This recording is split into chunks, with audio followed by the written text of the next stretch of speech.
Hey guys, and welcome back to another YouTube video. In this video we're going through the Brisbane versus GWS game in which Brisbane absolutely chucked it away, kicking 8 goals 16 to GWS's 13 goals 4. They ended up having 7 more shots and losing by 18 points.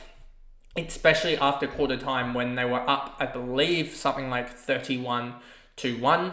They ended up losing the last 3 quarters 81-33. They got smoked and GWS just took their chances, especially their young guns in Cadman and also Darcy Jones. I thought Darcy Jones was electric in his scrum hat there. He kicked 2 goals in about 2 minutes to effectively...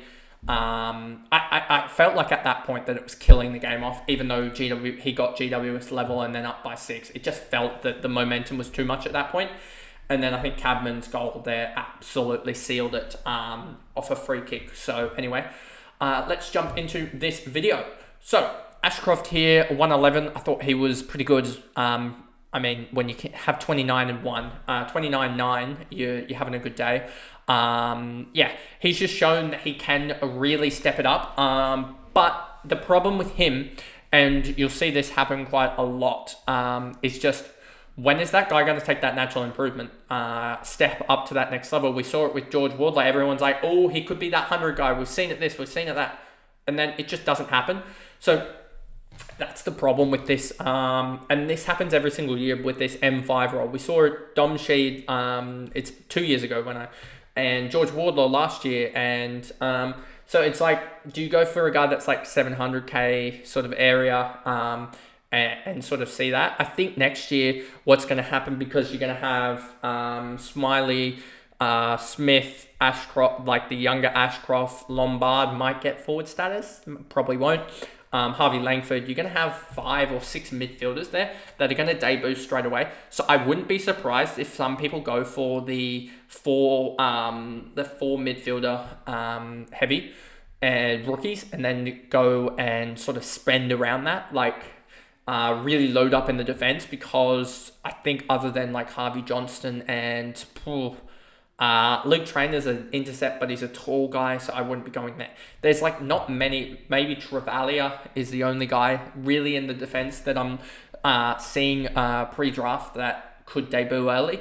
So there's not many in the defense that I'm looking at that can really debut early. So it's not like, I just don't think Ashcroft, thinking on that standard there, I don't think Ashcroft is going to be really relevant, especially because he's going to come off his 82 average in his rookie year actually, rather than this one, unless he can get to the 10 games. 1, 2, 3, 4, 5, 6, 7 with 2 to go. He's not going to get there. He's going to get to 9. And 9, he's going to have a 3% discount on that 82, I would suspect, and that's going to be pricing him at like 80, give or take, like 79.5, 80. So I think, or was he 82.9? So it could be like an 80 average that he's priced at, and that's just not going to be fancy relevant, because you need him to take that 20-point leap. So I just don't see him being fancy relevant next year. Cameron had a good game, not fancy relevant. Dunkley, he just cannot seem to get into gear. Yeah, he has one, like, we picked him up here. We picked him up after a West Coast 106, and he just hasn't kicked into gear. Barry Zorko, 86, got off really early and then just couldn't get into gear as well. So yeah, it just sucks that these guys are really not scoring. This was not a game for Primos. McInerney, Archie, Neil with a 69, is that? Yeah, I think he ended up with like a 90 Supercoach score or something. It was all right Supercoach-wise, but it wasn't perfect. Bailey, Lohman, Lester, Wilmot, Braun, Starcevic. No one else here I'm really looking at fancy-wise and going, they're going to be relevant.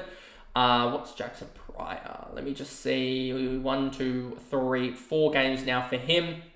Averaging 53 beforehand. That would be 159, so 170. Divide that by 4 is 42 and a bit. 42 and a bit. I just don't think he's going to be fancy relevant, especially at that price tag. I think there's going to be something there. So next year. So I just don't see much fancy relevance for Brisbane, to be honest, next year, other than Levi Ashcroft coming through the draft, and also Marshall as well, who's a winger that might play, but I don't think he will, given the wingmen are pretty strong for Brisbane.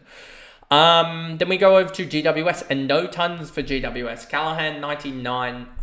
It's going to be weird seeing a 98 on here on the thumbnail, to be honest with you. Only 1 ton Ashcroft. Callahan 49 last week, backed it up with a 99 this got back to his best, I should say, instead. And yeah, he had 24 touches, 5 marks, 4 tackles, and a goal. I think this is really how Callahan can be used more better. I think it was Kane Gorn said it a couple of weeks ago. Don't usually agree with him, but I actually agree with him on this. That Callahan just needs to get it on the boot more. He's got a beautiful kick, but he just needs to get more touches and more disposals and more kicks. I think he was averaging 7 kicks and 14 handballs, or give or take, and he's flipped that ratio around, and he just looks more impactful. He just looks a different player, honestly. Tom Green 98. I wish I had traded him out, maybe, but then again, it wasn't looking the worst, and it's like you can only look at matchups so much, because sometimes a player is just going to be like a guy scoring 120 is still going to be valuable even in a -5 matchup, because he's still going to go 115. Himmelberg, Hogan, Kelly, Peatling, he had a horrendous first quarter, and outside of that, he had a really good game. So if he just got off the mark early in this game, he probably would have scored like a 95 or 100, and I wouldn't have to do the Philippou trade, would have a lot of money next week. But anyway, sometimes you can't. Sometimes that happens. Cadman, he really came to the fold. 3 goals, 2, a breakout game for him, including a last quarter where he kicked 3 in the last. Absolutely huge effort from him in the last. Game breaking, and he had 11 touches, 5 marks, 4 tackles. A really good around the ground type of guy. I thought it was really clean as well, below his knees in the game.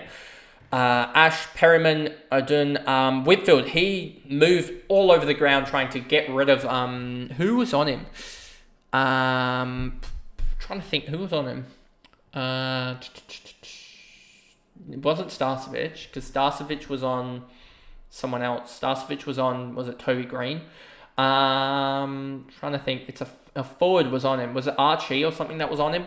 I don't remember who exactly was on him, but they were just running around, and yeah. So Whitfield just had one of those games, and he went into the forward line to try and put a little bit of body on the likes of Zorko, and then that actually started to really work. So yeah, he just had it was a really weird game for him. I'm not too worried, as yeah, he's shown his worth, and Whitfield in the tag game is horrendous. He's like 40s, 50s, 60s in the tag game. So to get a 71, I was looking at Adun's number there. 71 out of Whitfield in the tag game, not the worst when he goes really poorly. And in a non-tag game, he goes like 125 plus. Brent Daniels, I thought his last quarter as well, he got a goal, not a goal, but he got a goal assist out of the midfield. It might have been to... Was it Hogan in the last quarter? Let me just check. Where's Hogan? Here he is. Hogan, 7 minutes, 47 seconds. So did he have one? Nope. Did Hogan kick another one? Nope. Someone kicked it. Was it Cadman that kicked it? Who was it that kicked the goal here? Just trying to think. Daniels, he didn't have any disposals in that time. So would have had to have been probably... I was at 31 minutes. Did he get that in 31 minutes? Oh, no, it was a handball. Sorry, somewhere. It was a handball into something. So I'm going to have a stab that it was 13:39 that he had one. And I want to say it was... Where is Cadman? Did Cadman kick a goal? No. Who kicked this goal? Because I know it was... Darcy Jones definitely didn't do it. I don't know who exactly it was. It probably might not have even been the 13:39 one.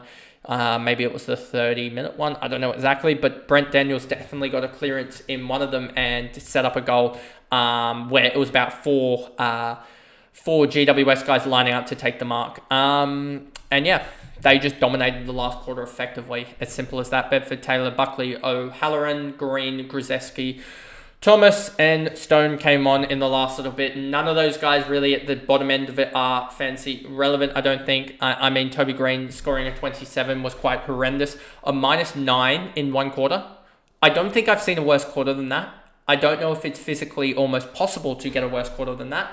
But anyway, that is the video there, and if you did enjoy that, remember to like and subscribe, turn the notification bell on so you know when I upload, and I will see you guys in, sadly, another video where I have to talk about a player that I've missed for about the 5th or 6th time in Tristan Cherry in tomorrow's video about the North Melbourne versus West Coast, the comeback from West Coast. We'll probably title it that instead of Tristan Cherry going off, something like that. West Coast coming from the dead, maybe, something like that. But anyway, I'll see you guys in that video. Bye, guys.